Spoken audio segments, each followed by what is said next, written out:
Pemirsa, terima kasih Anda masih bersama kami di Tafsir Al-Misbah mengenal surah Yunus. Sebelum kita lanjutkan ayat kita, Pak, ke tamu kita dulu ya Pak. Boleh diminum sambil ya? Silakan. Diminum, masih ada waktu Memang loh kita. diadakan di situ untuk diminum. Boleh dimakan juga, Bukan silakan. Ada yang mau bertanya Mbak? Silakan Mbak sebelum Bapak boleh, lanjutkan. Aku mau nanya, Pak. Ya. Seperti disebutkan dalam ayat tadi ya, kalau Allah tidak beranak dan tidak diperanakan. Pada masa itu apa latar belakangnya sehingga ayat itu keluar ya Pak ya? Iya. Ayat ini berbicara tentang orang-orang musyrik di Mekah. Orang-orang musyrik di Mekah. Mereka itu percaya bahwa Tuhan punya anak. Bahkan Al-Quran dalam membantah mereka, itu mereka berkata begini, Tuhan itu punya anak perempuan. Punya anak perempuan, kami punya anak laki-laki. Anak perempuan Tuhan itu malaikat. Mereka juga percaya bahwa Tuhan itu mempunyai hubungan dengan jin, dan dari jin itulah lahir anak-anaknya. Nah, ini satu. Waktu turunnya ayat-ayat ini juga, pada masa turunnya juga di Mekah dan sekitarnya, di Medina, di Yaman, di mana-mana, ada juga orang-orang Yahudi dan Kristen. Mereka juga percaya bahwa Tuhan punya anak. Nah, maka di sini dia katakan, qalu, mereka berkata. Ya, semua mereka ini yang ada pada masa itu dan yang bisa terjadi berlanjut sampai sekarang. Kita pun berkata terhadap orang-orang yang berkata anak, oh mereka percaya Tuhan punya anak. Jadi itu latar belakangnya adalah kondisi sosial di mana ada sekelompok manusia yang percaya bahwa Tuhan punya anak. Nah, ini yang dibantah.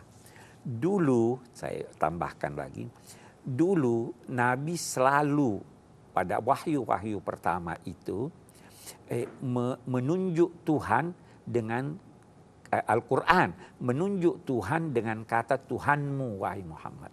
Kita baca Iqra bismi rabbik, bacalah demi karena Tuhanmu atau dengan nama Tuhanmu. Di wahyu kedua, ya ayyuhal muddatsir qum fa'anzir wa rabbaka fakabbir, Tuhanmu. Waktu itu orang-orang musyrik bingung. Kamu ini wahai Nabi Muhammad selalu menunjuk yang kamu sembah dengan kata Tuhanmu. Kenapa tidak berkata Allah? Coba jelaskan kepada kami Tuhanmu itu bagaimana? Tuhan kami adalah Tuhan Allah yang punya anak-anak. Yang punya pembantu-pembantu, malaikat itu. Bagaimana Tuhan kamu? Tuhan kami, berhala-berhala yang kami jadikan sekutu Tuhan terbuat dari emas, terbuat dari tembaga, terbuat bahkan ada yang terbuat dari korma yang mereka sembah dulu itu. Nah, coba jelaskan kepada kami bagaimana Tuhan kami. Nah, untuk membantah semua kepercayaan tentang Tuhan, kepercayaan yang keliru, baik terhadap orang-orang yang berkata malaikat anak Tuhan, maupun terhadap orang Kristen, maupun terhadap orang Yahudi, maupun terhadap siapa, turun ayat menjelaskan bahwa katakanlah wahai Muhammad bahwa Tuhanmu itu Maha Esa. Nah, sehingga semua gambaran yang ada dalam benak manusia tentang Tuhan yang berbeda dengan gambaran keesaan Tuhan itu disingkirkan oleh ayat ini. Itu sebabnya pada akhir ayat surat Qul huwallahu ahad dia berkata walam yakul lahu kufuwan ahad. Tidak ada samanya walaupun dalam benakmu. Kalau saya sudah berkata berhala ini adalah sekutu Tuhan, itu ada samanya dong. Kalau saya berkata Tuhan itu punya anak, itu ada samanya dong dengan makhluk. Tidak ada samanya. Apapun yang Anda bayangkan tentang Tuhan, bayangan Anda keliru. Jadi itu latar belakangnya saya kira ya. Tadi kenapa ada orang yang mengatakan bahwa anak Tuhan itu perempuan, malaikat, apa mereka pernah melihat wujud malaikat? Itu yang Tuhan katakan di sini. alakumuz zakaru walahul unsa. Apakah kamu memilih untuk diri kamu, anak-anak yang kamu sukai itu anak lelaki, lalu kamu katakan Tuhan itu anaknya perempuan. Ini kan pembagian yang tidak wajar nih. Nah, ya, dulu mereka sangat mendambakan anak lelaki, bahkan sebahagian mereka kalau dianugerahi anak perempuan itu lantas mukanya masam, bahkan ada yang menanam hidup-hidup anaknya. Nah, itu juga diluruskan oleh Al-Quran antara lain dengan menyatakan walaysa dzakaru kal unsa. Anak lelaki yang kamu harapkan tidak sama dengan anak perempuan yang diberikan Tuhan kepadamu. Itu ya, itulah. Silakan kita lanjutkan Pak. Kita lanjutkan. Ya, kita bicara tentang Nabi Nuh tadi. Aku diperintahkan untuk masuk dalam kelompok orang-orang muslim. Kita garis bawahi lagi. Masuk dalam kelompok orang-orang muslim. Jangan sendirian. Jangan berkata saya muslim. Gabungkanlah diri Anda dengan yang lain. Itu sebabnya dia katakan saya diperintahkan masuk dalam kelompok. Itu sebabnya juga ini satu hal yang saya ingin garis bawahi juga.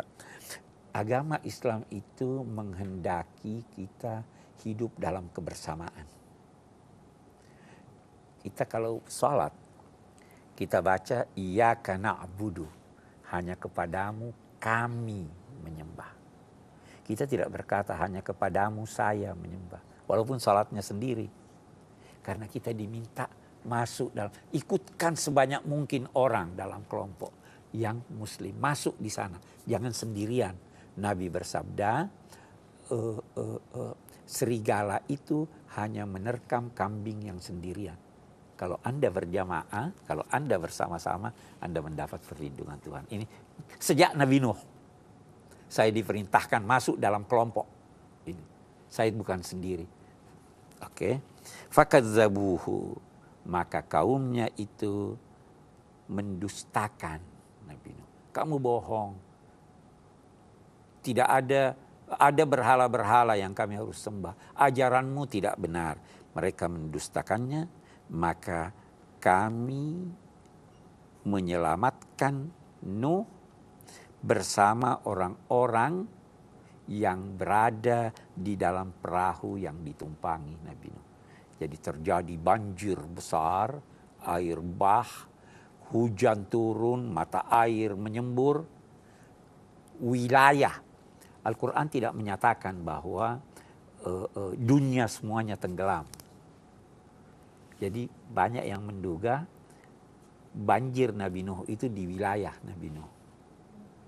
Memang di perjanjian lama dikatakan semuanya. Al-Quran tidak berkata seluruh dunia ini banjir.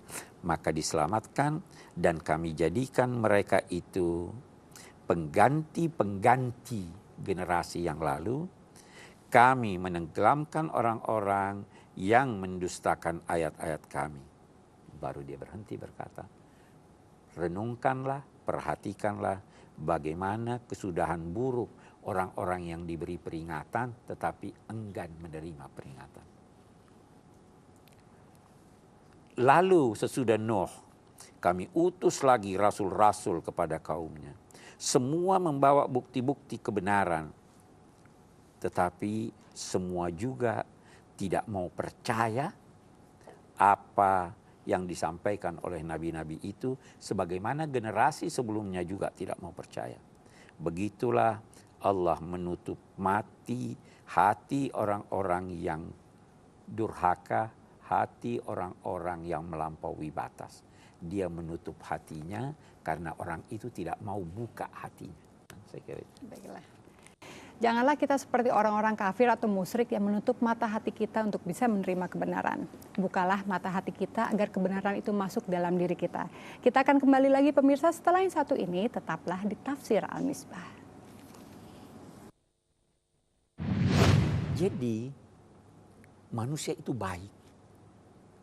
Manusia itu bersih. Lingkungannya, kondisi sosial, itu yang menyelewengkan dia.